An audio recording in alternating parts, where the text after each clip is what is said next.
Tahukah anda ada berapa ramai jutawan kat Malaysia ni? So jika nak tahu, tengok video ni sampai habis, okay?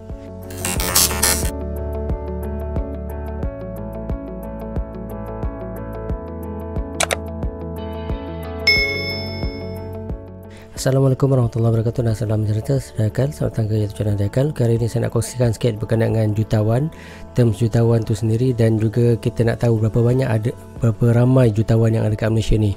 Okay, sebenarnya jutawan ni adalah something yang agak subjektif lah. Secara istilahnya jutawan ni adalah di mana bila kita punya net asset ataupun net value ialah melebihi daripada 1 juta. Contohnya kita punya semua nilai asset bila ditolak dengan kita punya hutang, so dapatlah nilai bersih, yang mana nilai bersih tu melebihi daripada 1 juta. Okay, dari satu mengikut perangkaan kat Malaysia ni, sebenarnya kebanyakan jutawan yang ada kat Malaysia ni ialah based on hartanah, dan memang sebab hartanah kat Malaysia ni boleh kata antara yang mahal jugalah.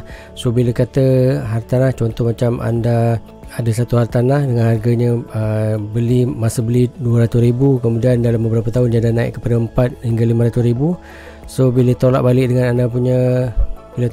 dengan hutang bank, mungkin ada lagi beberapa ratus ribu. So kalau ada beberapa buah rumah pun dah boleh dikatakan sebagai jutawan lah, kalau daripada net asset hartanah tu lah sendiri. Tak masuk lagi dalam saham, tak masuk lagi dalam KWSP dan lain-lain pelaburan lah. Sebab kebanyakan kalau daripada statistik, memang kebanyakannya yang kat Malaysia ni yang menjadi jutawan ialah kebanyakannya daripada pelaburan hartanah lah. Ok, sedikit statistik untuk tahun 2020. Kat Malaysia ni ada 32 juta orang penduduk Malaysia lah.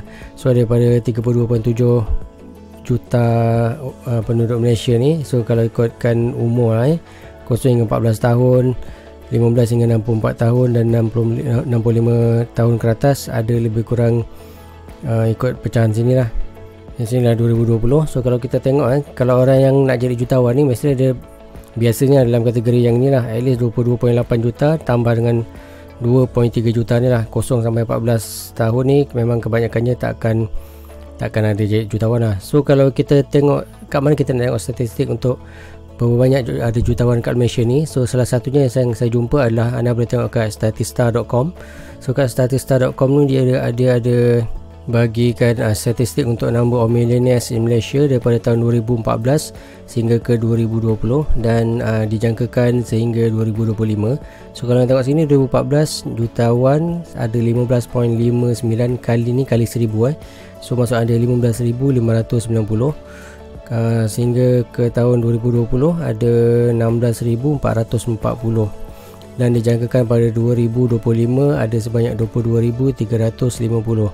So kalau kita tengok ke tahun 2020 ada 16.44 ataupun 16,440 dikomparekan dengan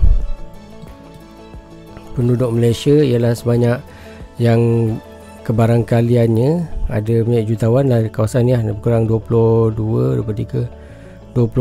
juta lah. So 25 juta. So kalau kita tengok kita tengok dia punya ratio secara ringkas lah, 2.5 juta 22.5 juta lah. Okay, katakanlah kita ambil bundarkan 25 juta. So kita bagi dengan 16,440. So dalam 1,500 lebih orang ada seorang jutawan lah, dia punya nisbah lebih kurang. Dan saya percaya ramai je yang mungkin dari segi nilai harta dia lebih daripada 1 juta, tapi mungkin dia tak ada cash 1 juta, tapi dia ada nilai aset yang lebih 1 juta tu. Saya rasa lebih ramai lah compare kalau dia ada 2-3 rumah yang bernilai tinggi. So memang kebarangkalian besar akan boleh cicah 1 juta tu lah.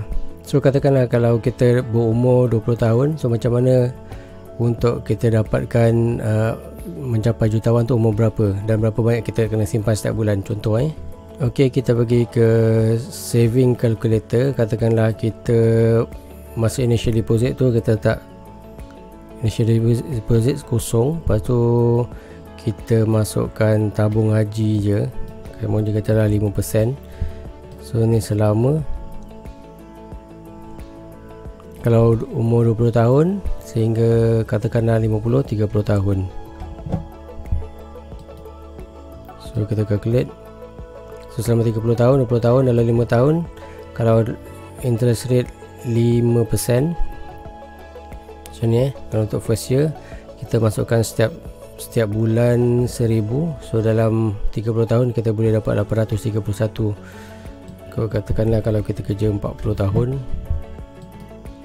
so dah dapat 1.5 juta. So dalam 35 tahun lah. So dalam 35 tahun, ok, so katakanlah anda sekarang umur 20 tahun dan anda menyimpan setiap tahun setiap bulan RM1000 dengan annual interest sebanyak ataupun dividen sebanyak 5%. So dalam masa 34 tahun ataupun time tu umur anda 55 tahun, anda dah boleh dapat 1.1 juta lah lebih kurang, dengan setiap bulan RM1000 lah. So saya punya pengalaman ringkas macam tu lah. Tapi macam mana untuk dapatkan ataupun nak simpan RM1000 setiap bulan tu lah menjadi masalah, ataupun nak konsisten untuk masukkan 1,000 setiap bulan tu mungkin tak semua orang mampu lah. Tapi secara pengiraannya sebenarnya dia tak mustahil lah untuk semua orang untuk mencapai nilai 1 juta tu.